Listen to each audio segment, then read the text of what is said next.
Il y a une attaque très forte contre l'Église de Jésus-Christ, afin qu'elle soit réduite au silence, afin que la voix du Seigneur soit étouffée dans le pays. Permettez-moi de lire Actes 16, versets 35 à 38.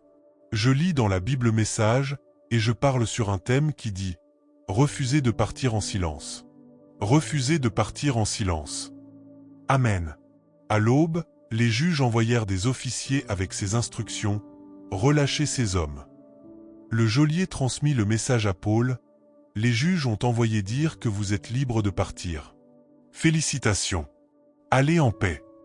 Mais Paul refusa de bouger. Il dit aux officiers, « Ils nous ont battus en public et nous ont jetés en prison, nous qui sommes des citoyens romains en règle. Et maintenant, ils veulent que nous disparaissions discrètement, en cachette, sans que personne ne le sache. Il n'en est pas question. S'ils veulent que nous sortions d'ici, qu'ils viennent eux-mêmes nous faire sortir au grand jour. » Quand les officiers rapportèrent cela, les juges paniquèrent. Ils ne savaient pas que Paul et Silas étaient citoyens romains. Ils se dépêchèrent donc de venir, présentèrent leurs excuses, les escortèrent personnellement hors de la prison, puis leur demandèrent s'ils voulaient bien quitter la ville. En sortant de la prison, Paul et Silas allèrent directement chez Lydie, revirent leurs amis et les encouragèrent dans la foi. En d'autres termes, ils retournèrent au lieu de leur rassemblement et prêchèrent encore un message. Et la Bible dit, ce n'est qu'ensuite qu'ils partirent. Alléluia. Amen. Quelle parole puissante. Quel défi puissant. Paul, je remercie Dieu pour lui. Il était avocat, bien sûr, il connaissait ses droits. Et l'un des problèmes que nous avons, c'est que nous manquons de personnes qui connaissent réellement leurs droits. Et dans le corps de Christ, il y a cette timidité. Pendant ce temps, les gens du monde imposent réellement beaucoup de restrictions à l'Église. Paul leur a résisté. Paul a dit, « Non, vous ne pouvez pas nous traiter ainsi. Nous refusons de partir en silence. Vous ne pouvez pas simplement nous pousser dehors par la porte arrière. Nous ne partons pas comme cela. Nous devons recevoir tous les honneurs en tant que citoyens romains. Vous devez aussi nous escorter personnellement, et vous devez le faire ouvertement, au grand jour. » Savez-vous que ce que Paul a défendu, les dignitaires et les autorités de la ville ont dû le faire? Bien sûr, il était citoyen romain. Mais monsieur, savez-vous que vous êtes citoyen du ciel? Vous êtes plus grand que la citoyenneté romaine. Ce que vous portez, c'est la citoyenneté du ciel. Et ils n'ont pas simplement quitté la ville comme cela. La Bible dit qu'ils retournèrent vers les leurs et eurent encore un engagement de prédication avec les frères. Ils encouragèrent d'abord les frères dans le Seigneur avant de finalement partir. Je veux vous dire, bien-aimés de Dieu, que nous ne partirons pas en silence. Amen. L'Église de Jésus-Christ partira avec fracas, avec une explosion. Bien sûr, la Bible dit que son royaume vient avec puissance et avec gloire. Mais en ce moment, toutes les forces combattent pour réduire l'Église au silence et l'étouffer. Oh oui! Permettez-moi aussi de vous faire savoir que la Bible est une encyclopédie de sorties bruyantes. C'est une encyclopédie de sorties bruyantes. L'aveugle Bartimée, lorsque Jésus passait par Jéricho et qu'il apprit que c'était Jésus de Nazareth, se mit à crier de toutes ses forces. « Jésus, fils de David, aie pitié de moi. » Et bien sûr, les gens le rabrouèrent. Ils lui dirent de se taire, de rester tranquille. Je remercie Dieu pour Bartimée. Il refusa d'accepter ce genre de défi. Au contraire, il augmenta le volume de sa voix et se mit cette fois à crier à plein poumon, « Jésus, fils de David. » Savez-vous que ce ne fut pas le premier cri, mais le deuxième cri qui attira l'attention du Seigneur? C'est cela qui lui obtint sa délivrance. Monsieur, vous ne devez pas reculer. Vous ne devez pas accepter d'être réduit au silence et étouffé. J'espère que vous savez que Moïse eut une confrontation avec Pharaon. De quoi parlait cette confrontation? C'était une confrontation au sujet de l'adoration. Moïse dit à Pharaon, « Moi, avec tous les hommes, toutes les femmes, tous les enfants, avec tout le bétail, laisse partir le peuple de Dieu. Nous devons aller là-bas adorer avec tout notre bétail et tout ce que nous avons. » Que répondit Pharaon? Il dit, « Non, vous ne pouvez pas partir avec tout et tout le monde. Je permettrai seulement à vous et aux hommes de partir. Les femmes, les enfants, le bétail resteront derrière, et vous n'irez pas trop loin. » C'est toujours ainsi que le système du monde essaie de conditionner l'Église. Mais je remercie Dieu pour Moïse. Il continua à défier Pharaon. Il continua à se tenir devant Pharaon et à le défier. Et peuple de Dieu, il y a une chose que j'ai fini par comprendre. Si vous ne la défiez pas, elle ne changera pas. La situation et le statu quo des choses dans nos nations aujourd'hui, si vous ne les défiez pas, s'il n'y a pas des personnes qui se lèvent avec la voix prophétique de Dieu pour défier les choses ne changeront pas simplement d'elles-mêmes. Moïse défia Pharaon encore et encore. Maintenant, permettez-moi aussi de vous aider à comprendre qu'il est parti avec fracas. Avant qu'Israël ne quitte l'Égypte, il y eut bien sûr la mort des premiers-nés. Il y eut des cris dans chaque maison à travers toute l'Égypte. Il y eut un bouleversement. La panique éclata partout. Et pas seulement cela, ils allèrent aussi de maison en maison et dépouillèrent les Égyptiens de toute la richesse de l'Égypte. Mesdames et messieurs, c'est ainsi que l'Église va partir. Nous ne partons pas en silence, doucement. Nous partons avec le plus grand fracas. Amen. Et nous partons en dépouillant les Égyptiens, les puissances mondiales de ce monde. Amen. Cela vient à l'Église. Amen. Alléluia. Amen. Samson est une autre personne pour laquelle je bénis vraiment Dieu. Beaucoup de gens ne parlent que de l'aspect négatif de Samson, mais il y a une chose que j'aime chez Samson, il est parti avec fracas. Oh mon Dieu! Savez-vous qu'avant que Samson ne parte, il pensait l'avoir réduit au silence. Il pensait qu'en lui crevant les 2 yeux et en le mettant dans le cachot, il l'avait réduit au silence. Mais Samson cria au Seigneur, « Souviens-toi de moi encore une fois et rends-moi justice. » C'est la prière que l'Église doit faire. Père, souviens-toi de nous. Fortifie-nous de nouveau. Et la puissance de Dieu vint sur Samson. Savez-vous que Samson est parti en détruisant toute la nation des Philistins? Toute l'élite était présente dans cette maison qui s'est écroulée. Les 5 princes des Philistins étaient là. C'était toute la direction. Les chefs militaires étaient tous là. Tous les dirigeants de la nation étaient présents. Samson a anéanti toute une génération de l'élite de cette nation, et bien sûr, son départ fut si explosif que tout le gouvernement fut renversé, et il fit une déclaration puissante avant de quitter cette terre. Gloire à Dieu. Alléluia. C'est ainsi que le Seigneur veut que vous pensiez. En réalité, je ne veux pas seulement que vous pensiez à quitter cette terre avec éclat. Même cette année 2026, vous ne devez pas partir doucement. Amen. Vous ne devez pas partir en silence. Amen. Il doit sortir de vous une voix majeure pour la gloire de Dieu. Amen. Savez-vous que Jésus, notre Roi et notre Seigneur, lui aussi, n'est pas parti en silence. Il pensait avoir crucifié le Roi de gloire. Il pensait l'avoir réduit au silence. Bien sûr, ils l'ont crucifié. Bien sûr, ils l'ont enterré dans le tombeau, et ils pensaient que tout était terminé. Le premier jour, tout était silencieux. Le deuxième jour, tout était silencieux. Mais devinez quoi? Gloire à Dieu. Le troisième jour, il descendit dans le séjour des morts et ébranla tout l'enfer. Élevez vos portes, aux portes éternelles, et que le Roi de gloire fasse son entrée. Jésus entra dans l'enfer, prit les clés de la mort, du séjour des morts et du tombeau, et ressuscita triomphalement. La pierre du tombeau fut roulée par l'ange du Seigneur. Et tous les gardes, les soldats chargés de la sécurité, tombèrent comme morts. Mesdames et messieurs, notre roi n'est pas parti en silence. Il est parti en secouant toute Jérusalem. Loué soit Dieu. Alléluia. C'est là que je veux que vous compreniez ce que Dieu nous dit aujourd'hui. Il nous dit que nous ne devons pas partir en silence ni doucement, en tant qu'Église. Et je veux encore ajouter que cette année 2026, vous ne traverserez pas simplement cette année sans une voix majeure, sans un son puissant, sans faire une déclaration.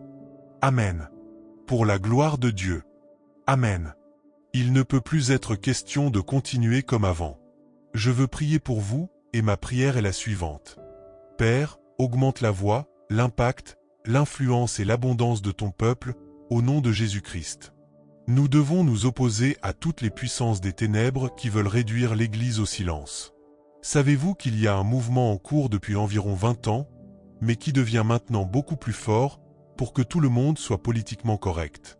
Être politiquement correct signifie ne pas dénoncer le mal, ne pas condamner la méchanceté, ne pas s'élever contre ce qui est mauvais. Il faut être politiquement correct. Êtes-vous conscient qu'aujourd'hui, partout dans le monde, des chrétiens sont tués et persécutés?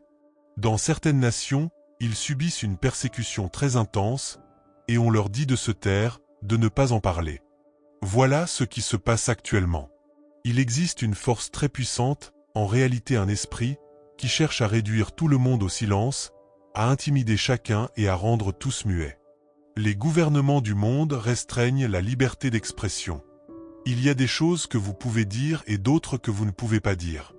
Dans certains pays, mentionner simplement le nom de Jésus est considéré comme un crime de haine. Ils appellent cela un discours de haine.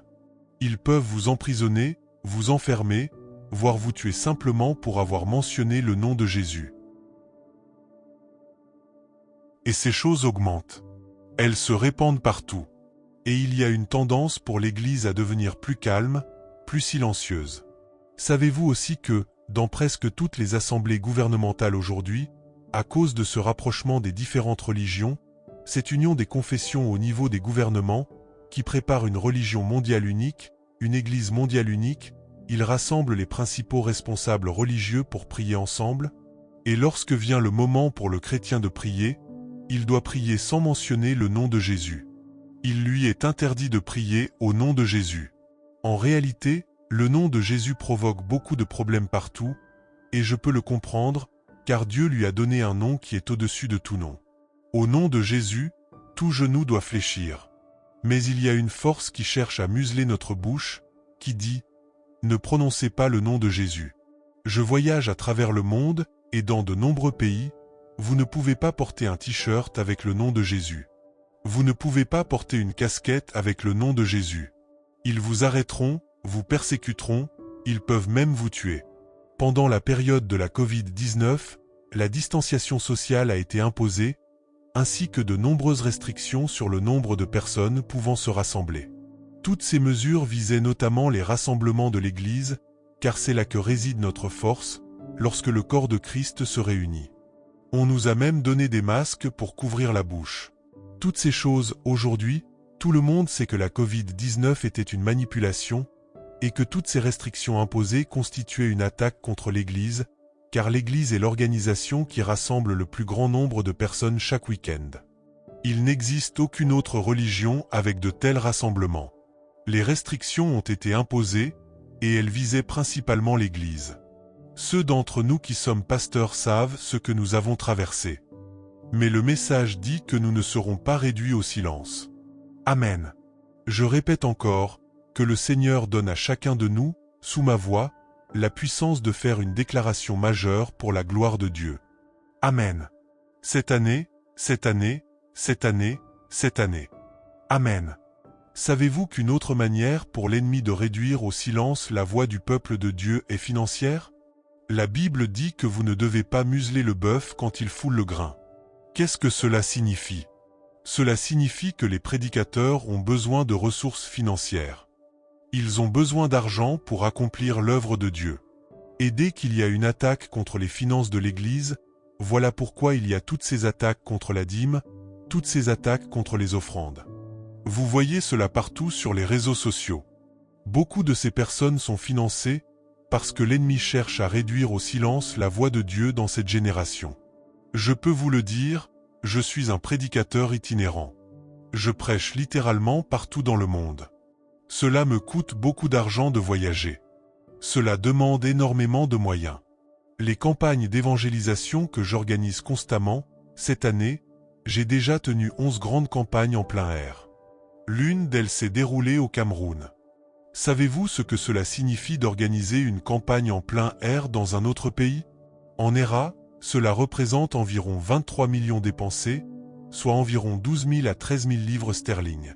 Frères et sœurs, le Cameroun est pourtant notre voisin. Nous y sommes allés par la route. Mais qu'en est-il des voyages vers des pays comme le Pakistan ou l'Afghanistan pour annoncer l'Évangile?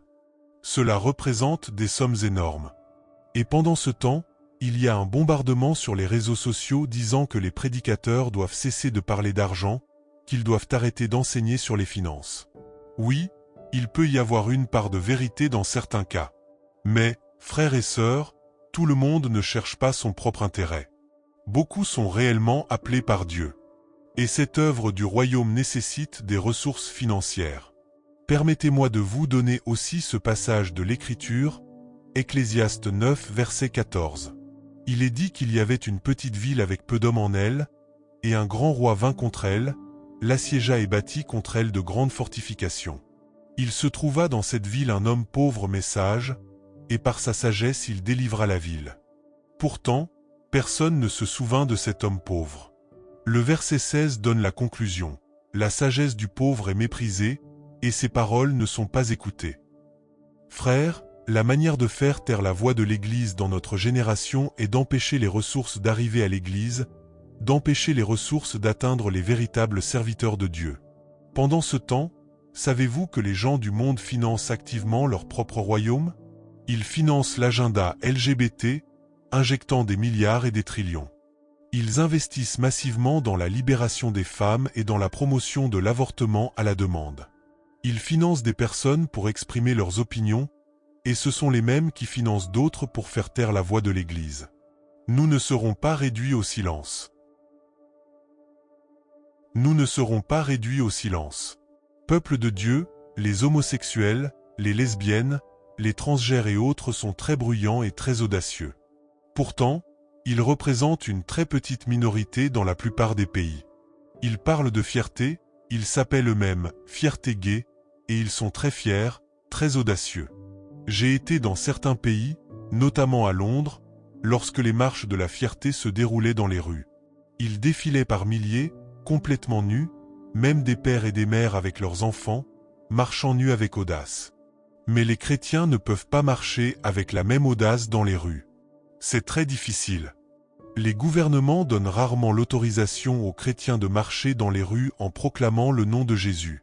Dans de nombreux pays, les autorités n'autorisent pas de grands rassemblements du peuple de Dieu. Mais ces droits sont accordés aux mouvements homosexuels et à d'autres causes similaires. Je prêchais dans un pays européen il y a quelques années, et dans le message que je donnais, j'ai commencé à aborder la question de l'avortement à la demande. Dans ce pays, à partir de l'âge de 11 ans, les jeunes filles ont le droit d'avorter sans le consentement de leurs parents. Les parents n'en savent rien. Dans ce même pays, on distribue des préservatifs à des enfants de 9, 10 ou 11 ans, et on leur enseigne ce qu'on appelle l'éducation sexuelle. Mais cette éducation n'est pas saine, c'est une éducation déformée et corrompue. Pendant que je dénonçais ces choses dans mon message, les jeunes présents se sont faufilés discrètement pour aller chercher la police afin de me faire arrêter, parce qu'ils ont été conditionnés à croire qu'il est mal de prêcher contre ces pratiques, qu'il est mal de s'élever contre ces choses. Voilà le type de génération dans laquelle nous vivons. Une génération qui veut nous réduire au silence et nous faire taire. Mais, grâce à Dieu, il a délivré son serviteur. Il y a un péché que l'Église de notre époque commet, le péché de ne pas s'élever contre les injustices sociales.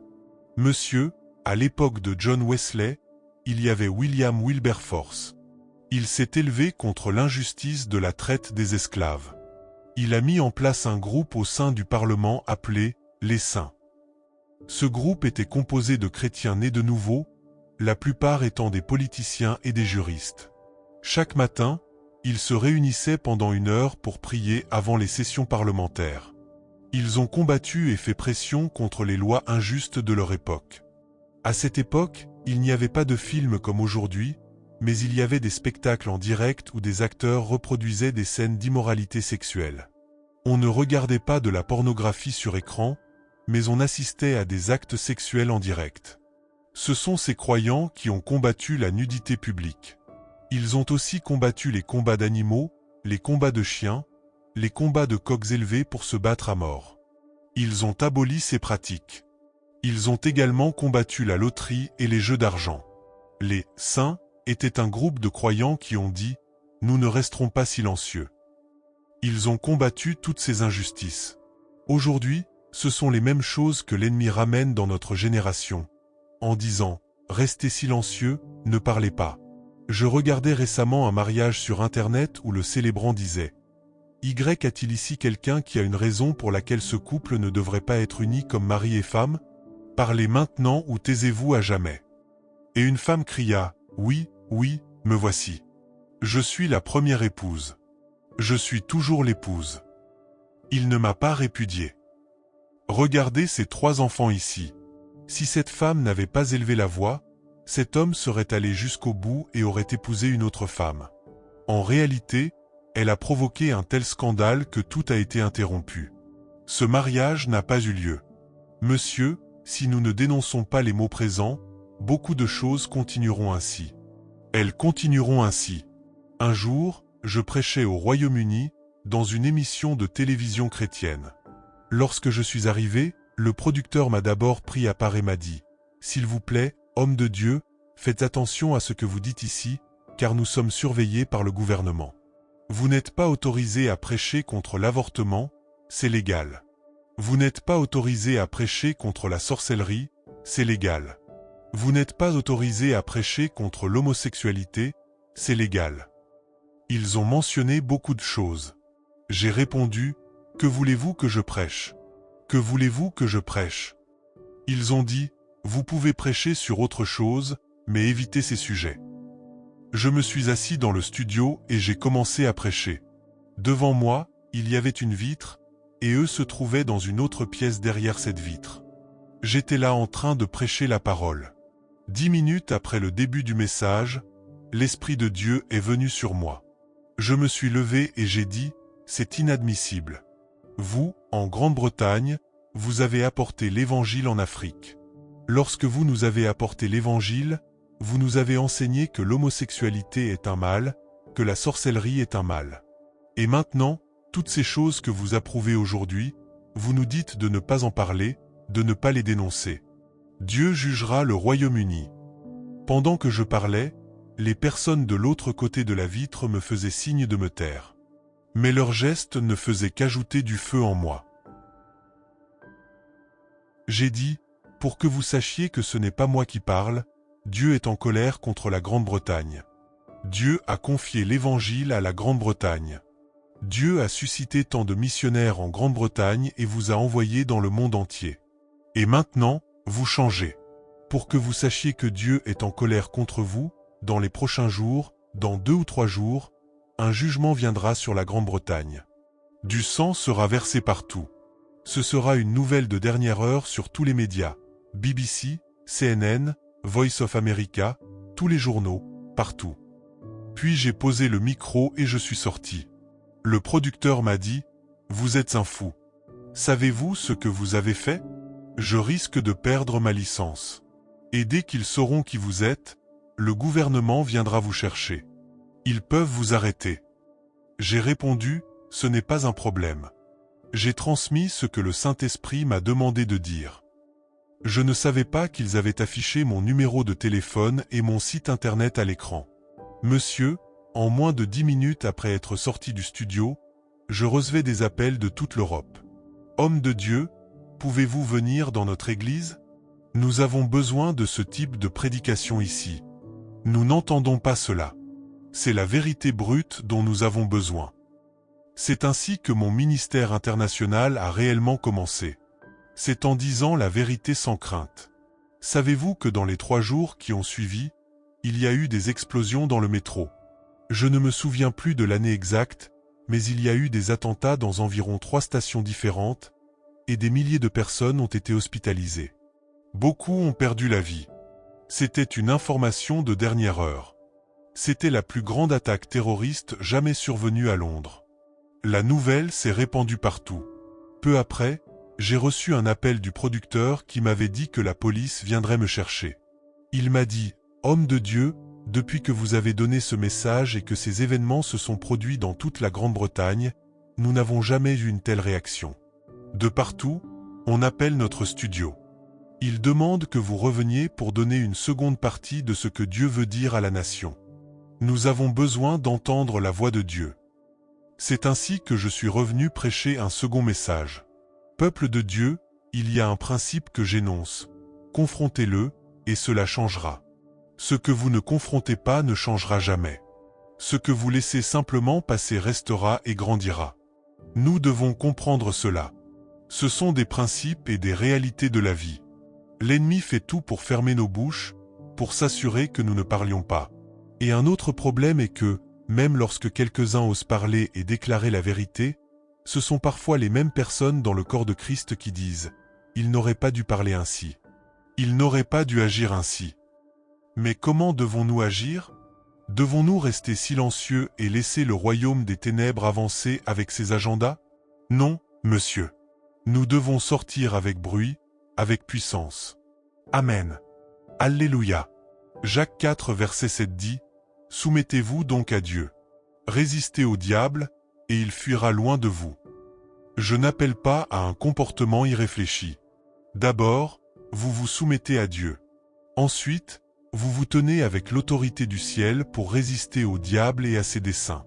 Il y avait un roi en Israël, le roi Jéroboam. Jéroboam fut l'homme qui transforma tout le système religieux d'Israël. Il introduisit un nouvel ordre religieux en érigeant 2 veaux d'or, 2 idoles, l'un à Béthel et l'autre à Dan, et il dit à la nation d'Israël, « Voici tes dieux, ô Israël, qui t'ont fait sortir d'Égypte. » Il établit un sacerdoce fondé sur un culte faux. Pourtant, il y avait des hommes de Dieu, des personnes appartenant à Dieu, des enfants de Dieu dans cette nation. Personne ne le confronta. Personne ne voulait rien dire. Tous avaient peur pour leur vie. Tous étaient devenus lâches. Mais il y eut un homme de Dieu qui se leva et confronta cet autel. Il se rendit devant cet autel en plein jour et dit, « Autel, autel, écoute la parole du Seigneur. Dieu suscitera un homme nommé Josia, qui brûlera les os de tous ces faux prophètes et de ces prêtres qui offrent des sacrifices sur cet autel. Et afin que vous sachiez que ceci est la parole de Dieu, maintenant même, cet autel va se fendre en deux et la cendre va s'en répandre. » Il fit cela lors d'une cérémonie publique. En réalité, c'était l'inauguration officielle des 2 veaux d'or, et le roi était présent, ainsi que toute l'élite d'Israël. On aurait pu penser qu'il agirait discrètement, peut-être au milieu de la nuit, quand personne ne le verrait. Mais il le fit là, publiquement. Le roi entra dans une grande colère et ordonna son arrestation. Mais au moment où il étendit la main pour le faire arrêter, sa main fut paralysée. Elle resta figée et ne pouvait plus revenir à sa place. Alors le roi se mit à supplier l'homme de Dieu. « Je t'en prie, homme de Dieu, implore ton Dieu pour qu'il me rende l'usage de mon bras. » Peuple de Dieu, vous ne savez peut-être pas quelle puissance et quelle autorité Dieu vous a donnée, à vous et à l'Église, tant que vous ne les utilisez pas, tant que vous n'êtes pas prêt à défendre le nom de Christ, tant que vous ne vous levez pas comme de véritables témoins. Et la Bible dit que nous l'avons vaincu par le sang de l'agneau et que nous n'avons pas aimé notre vie jusqu'à craindre la mort. Alléluia. Amen. Le paludisme ne quittera pas votre corps tant que vous ne prendrez pas des médicaments pour combattre les parasites, ou que vous ne l'attaquerez pas spirituellement. Sinon, il continuera à se développer dans votre organisme. Monsieur, les choses dont je parle sont comme le paludisme de notre génération. Elles grandissent, elles grandissent, elles grandissent, et Dieu cherche une génération qui dira « Nous ne resterons pas silencieux ». Kenneth Hagin a partagé une expérience où il eut une rencontre. Si vous avez étudié sa vie, vous savez qu'il eut environ 14 rencontres face à face avec Jésus entre 1950 et 1961. Lors de l'une de ces rencontres, Jésus s'assit sur son lit et parla avec lui pendant 1h30, face à face. Au cours de cette rencontre, Jésus lui donnait des informations importantes lorsqu'un démon apparut et se plaça entre Jésus et Kenneth Hagin, produisant un bruit strident si fort que Kenneth Hagin ne pouvait plus entendre ce que Jésus disait. Il faisait un effort pour écouter, jusqu'à ce qu'il soit rempli de colère. Kenneth Hagin, rempli de cette indignation, ordonna « Esprit impur, sors d'ici au nom de Jésus. » Et le démon disparut. Après cela, Kenneth Hagin demanda au Seigneur « Seigneur, pourquoi n'as-tu pas réprimandé ce démon? Tu voyais bien qu'il me dérangeait et m'empêchait d'entendre ce que tu disais. » Et Jésus lui répondit « Je ne pouvais pas le réprimander. J'ai déjà donné l'autorité à l'Église. Si toi, tu ne le reprends pas, je ne peux pas le faire. Je ne peux que confirmer ce que vous établissez sur la terre. » C'est un message très fort. Monsieur, Dieu attend que l'Église se lève. Dieu attend que son peuple enlève le bâillon de sa bouche. C'est ainsi que Moïse confronta Pharaon, par de multiples confrontations. Shadrach, Meshach et Abednego confrontèrent Nebuchadnezzar. Savez-vous qui était Nebuchadnezzar? N'était-il pas aussi puissant que les dirigeants du monde aujourd'hui? Et à cause de cette confrontation, ils furent jetés dans le feu, un feu chauffé 7 fois plus que d'ordinaire. Pourtant, c'est là que Dieu se manifesta. Et c'est là que, si vous lisez votre Bible, Nebuchadnezzar fut transformé. Il écrivit un chapitre entier du livre de Daniel, Daniel 4. Ce n'est pas Daniel qui l'a écrit, mais Nebuchadnezzar lui-même, ordonnant à tout son royaume d'adorer le Dieu de Shadrach, Meshach et Abednego, car il est le seul Dieu vivant et véritable. Monsieur, si nous voulons voir les dirigeants de ce monde s'incliner et reconnaître le Christ que nous servons, nous devons aussi décider de ne pas rester silencieux. David affronta Goliath lorsque tous les autres se cachaient dans des cavernes. Il a fallu un jeune garçon pour se lever. Je prie que cette année ne soit pas comme les autres. Je prie que l'Église se lève partout. Je demande un esprit d'audace sur tous ceux qui entendent ma voix. Et permettez-moi de dire ceci à chacun de vous. Il y a un défi devant vous, et il attend que vous le confrontiez. J'ai partagé récemment, lors d'une prédication en Europe, que Jésus a dit à ses disciples que quiconque parle à sa montagne et lui dit de se déplacer et de se jeter dans la mer, cela lui sera accordé selon sa foi. Pourtant, nous ne parlons pas à la montagne. Nous parlons à Dieu. Père, regarde la montagne. Regarde ce qu'on me fait subir. Regarde mes difficultés. Il ne vous a jamais demandé de parler à Dieu dans ce cas. Beaucoup parlent aussi aux autres. Regarde mon problème, mon frère. Mais Dieu ne vous a pas demandé de parler à votre frère ou à votre sœur. L'autorité vous a été donnée pour parler directement à ce qui n'est pas en ordre. Père, je prie pour tous ceux qui sont sous le son de ma voix. Face aux défis que nous rencontrons et à ceux de cette génération, suscite un peuple, ô Dieu. Suscite un peuple qui se lèvera avec une voix prophétique pour confronter les institutions démoniaques, pour confronter les puissances occultes, pour confronter les forces de la sorcellerie.